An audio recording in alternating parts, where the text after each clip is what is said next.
है। चंद दिन पहले सोशल मीडिया के ऊपर एक खबर काफ़ी वायरल हुई है। अदील मिर्ज़ा जिनके ख़िलाफ़ थाने जो है वो एक हेल्थ अफसर ने दरख्वास्त दी और पर्चा होते होते बचा। बड़ी क्रूशल किस्म की स्टोरी है।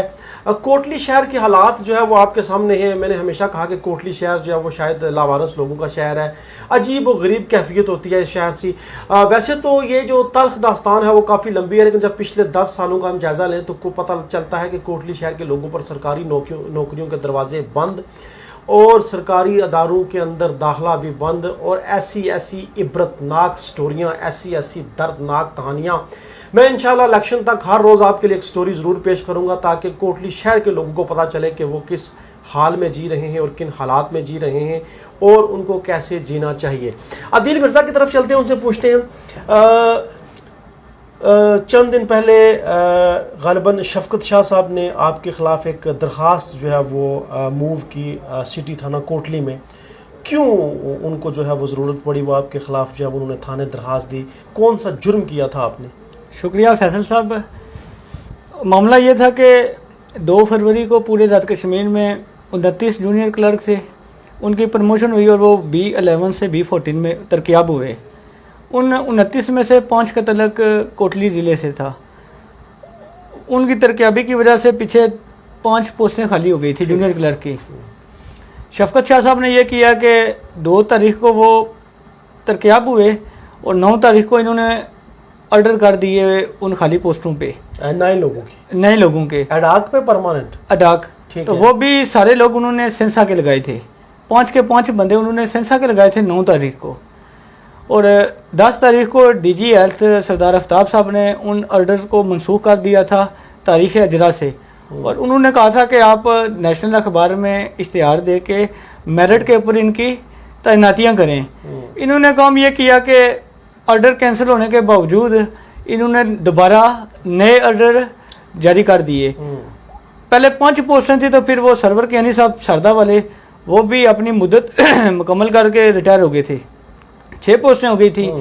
इन्होंने काम किया कि पहले 4 बंदे, इन्होंने 5 बंदे सेंसा के लगाए थे, इन्होंने एक बंदे को उधर से फारग करके तो 4 वहीं रखे। तो जो 2 पोस्टें थी तो एक नकियाल और एक खोरेटा का आदमी तैनात कर दिया। तो कोटली का फिर भी एक लड़का भी इन्होंने एडजस्ट नहीं किया। इस बारे में हमने सोशल मीडिया पे लिखा कि जिन्होंने कोटली के लोगों के साथ ज्यादती की है।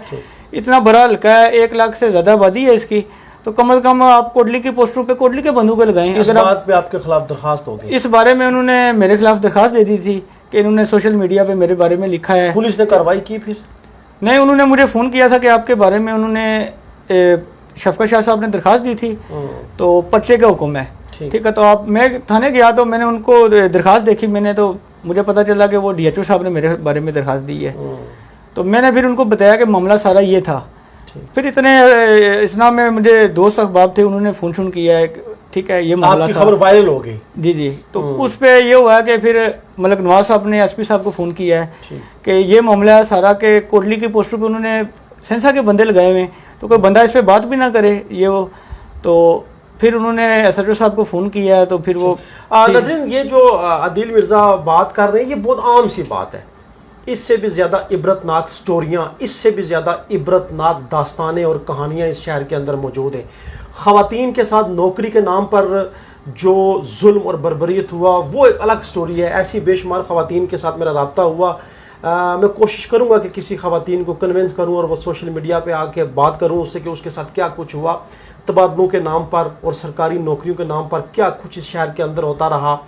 और एक साबिक सीनियर पॉलिटिशियन जो है वो कहते हैं जी मैंने अपने हलके में इतने कॉलेज दे दिए, उनसे कोई पूछे कि वो किस किस हलके का आपने हक मारा और उस कॉलेज के अंदर भर्ती होने वाले जो टीचर्स हैं उनकी क्या हालत होगी। कभी उनके साथ भी हमें बात करने का मौका मिले स्क्रीन के ऊपर तो पता चल जाएगा कि कितने वो बासलाहियत लोगों ने उन कॉलेजेस के अंदर भर्ती किए।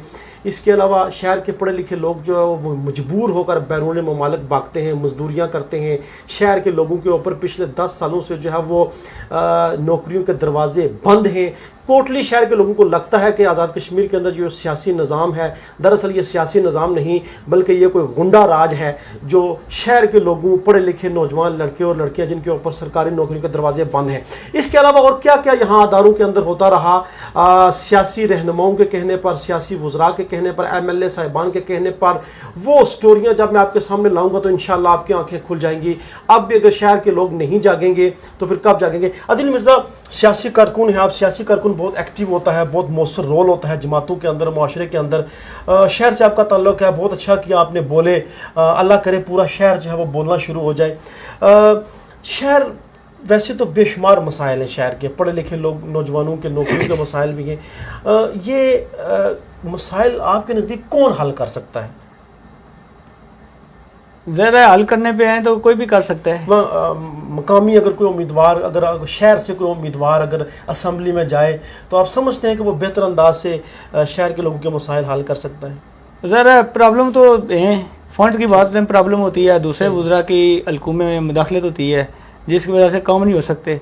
इस टाइम भी आपके तकरीबन कोटली में 4-5 तो हैं मेंबर कश्मीर कौंसिल भी रह चुके हैं, सही, उसके बाद MLA भी हैं।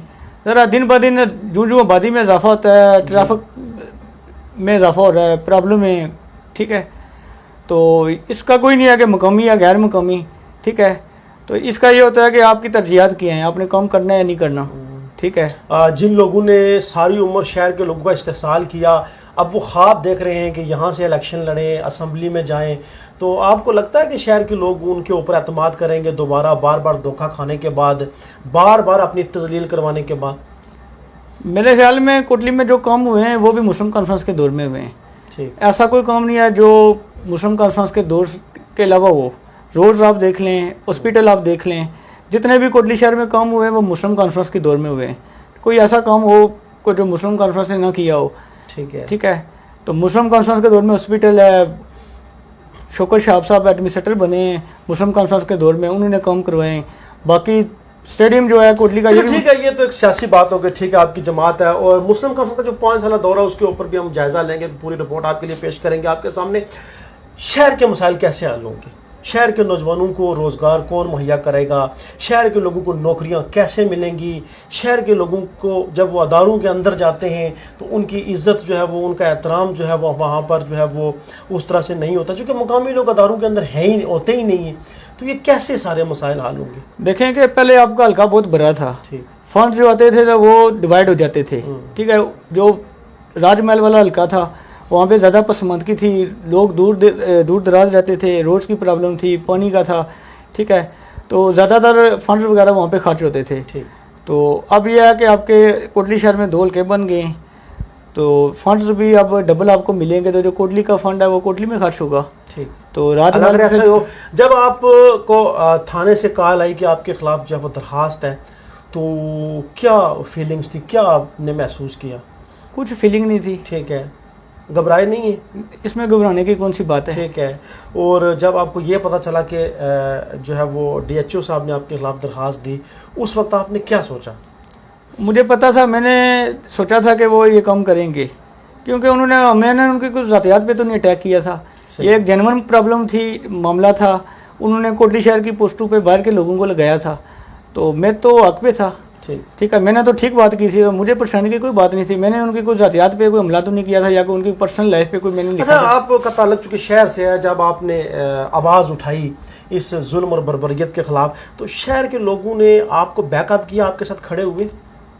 ज़रा बहुत सारे लोगों ने सोशल मीडिया पे इसको लब्बैक कहा, इस मामले पे उन्होंने पोस्ट शेयर की, ठीक है। इस मामले को उन्होंने DHO साहब के जो इकदाम था उसको उन्होंने मजम्मत की इसकी, ठीक है। उसके बाद डिस्ट्रिक्ट बार एसोसिएशन कोटली ने एक इजलास किया है, उसमें उन्होंने एक रेजोल्यूशन पास किया है। उन्होंने भी PM को लेटर लिखा है, उसमें उन्होंने लिखा है जी कि जो DHO साहब ने मेरिट की पामाली की है, गैर कानूनी पोस्टों पे एडजस्टमेंट की हैं लोगों की, इनको फिलफोर कैंसिल किया जाए, क्योंकि DG हेल्थ जो पहले भी इन पोस्टों को कैंसिल कर चुके थे, तो DHO साहब ने दोबारा किया, तो आप इनके खिलाफ कार्रवाई भी करें कि इन्होंने मेरिट की पामाली की है और कैंसिल होने के बावजूद इन्होंने क्यों दोबारा इनको एडजस्टमेंट की है। नजरीन, DHO साहब ने जो है वो मेरिट की पामाली की है, ये बहुत आम सी बात है, बहुत ही आम सी बात है। इससे भी बड़े बड़े भयानक राज इंशाल्लाह हम आपके सामने लाएंगे कि यहाँ पर क्या होता रहा। पैसों की बुनियाद पर नौकरियां तकसीम की गई और ना जाने किस किस बुनियाद पर जो है वो नौकरियां तकसीम की गई, और शहर के अंदर जो शहर के लोगों के ऊपर सरकारी नौकरियों के दरवाजे कैसे, क्यों और कब बंद किए गए, ये हम कोशिश करेंगे कि इंशाअल्लाह जो है वो सारी बातें आपके सामने लाएं। लेकिन उससे पहले कोटली शहर के लोगों को जागना होगा, कोटली शहर के लोगों को सोचना होगा, आखिर ये शहर कब बोलेगा अदील मिर्ज़ा की तरह, आखिर ये शहर कब जागेगा अदील मिर्ज़ा की तरह। अदील मिर्ज़ा, जाते जाते अपने शहरियों के लिए कोई पैगाम आप देना चाहें? मैं ये कहता हूँ कि जो लोग ये कहते हैं जी कि फ़लाँ बंदे ने आवाज़ नहीं उठाई असम्बली में, ये नहीं किया, वो नहीं किया, आपको 12-14 से ज़्यादा उम्मीदवार हैं शहर के, इलेक्शन लड़ना चाहते हैं। किसी एक ने भी कहा है कि कोटली की पोस्टों पे बाहर के लोग क्यों लगे। ठीक, कोटली के मसाइल पे वैसे तो इलेक्शन करीब आते हैं तो सारे लोग आगे पीछे से बरसाती मेंढक की तरह आ जाते हैं जी कि ये है जी ये है। 5 साल कोई लोगों में रहे, ठीक है। तो बाकी यह है कि मलिक नवाज साहब ने पहले भी असम्बली के अंदर आवाज़ बुलंद की है इस सारे मामले में, ठीक है। ज़रा हमारा जो शहर है ये अमन पसंद लोगों का है। अगर ये अफसर चाहते हैं जी कि हम भी रावलाकोट के लोगों की तरह, मुजफ्फराबाद के लोगों की तरह दफ्तरों में घुस के वो काम करें जो वो लोग करते हैं, तो फिर ठीक मामला हल होगा। सोने की चिड़िया कोटली शहर जो है वो बिल्कुल बदहाली का शिकार है, और जो सितम यहाँ पर हो रहे हैं वो कौन नहीं जानता, उसके ऊपर बात होगी। लेकिन जवाब देना होगा कोटली शहर के जो मकामी उम्मीदवारान हैं, वो लोग जिनका ताल्लुक शहर से है और वो अपनी अपनी जमातों में सियासत करते हैं, उनको जवाब देना होगा कि वो कहाँ सोए हुए थे पिछले 10 सालों से, वो क्यों सोए हुए थे, आखिर उन्होंने अपनी जमातों के अंदर बगावत क्यों नहीं की, शहर के लोगों के हक़ के लिए वो क्यों नहीं बोले, उन्होंने जो है वो अपने शहर के लोगों के लिए आवाज़ क्यों नहीं उठाई। ये सवाल तो बनता है और इस सवाल का जवाब मकामी जितने भी सियासतदान हैं उनको देना पड़ेगा। मैं आपका मेज़बान फैसल मुनीर, ये एक बहुत आम सी स्टोरी है और इस स्टोरी के साथ आपसे इजाज़त चाहूँगा। अगली स्टोरी तक जो बहुत ही भयानक और ख़तरनाक होगी, इंशाअल्लाह आपसे दोबारा मुलाकात होगी। अल्लाह हाफिज़।